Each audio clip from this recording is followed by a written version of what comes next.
একটু সুখবর বন্ধুগণ, অনেকেই এই সময়ে বাধাই করতে চাচ্ছেন। পেঁয়াজের ব্যবসায়ী যারা আছেন বাধাই করতে চাচ্ছেন। বাধাই করাটার সবচেয়ে উপযোগী সময় কখন এবং কোন ধরনের পেঁয়াজ বাধাই করতে হবে? দর্শক বন্ধুরা, পেঁয়াজ বাধাইয়ের সুনির্দিষ্ট কোনো সময় না থাকলেও পেঁয়াজের গুণগত মান দেখেই কেবল পেঁয়াজ বাধাই করতে হয়। বন্ধুগণ পেঁয়াজ বাধাইয়ের ক্ষেত্রে সবচেয়ে বেশি মেজর যে বিষয়টি আপনাকে নজর দিতে হবে সেটা হচ্ছে শুটার পেঁয়াজ, অর্থাৎ যেসব পেঁয়াজি ফুলি হয়ে গেছে সেসব পেঁয়াজ অবশ্যই বাদ দিয়ে তারপরে বাধাই করতে হবে। যদিও ভরা মৌসুমে শুটার পেঁয়াজের আমদানি হাটে বেশি উঠে থাকে, সেগুলো অবশ্যই অ্যাভয়েড করে চলতে হবে। বন্ধুগণ, আপনাদেরকে বেশিরভাগ নজর দিতে হবে এই সময় দামের বিষয়টা। দাম যখন কম থাকবে তখনই বাধাই করতে হবে এবং ভালো মানের পেঁয়াজ কিনতে হবে।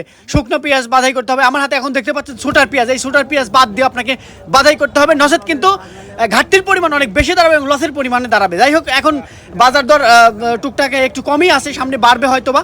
এখন বাধাই করার সবচেয়ে উপযোগী সময়, আপনারা বাধাই করতে পারেন, আমিও কিন্তু করছি।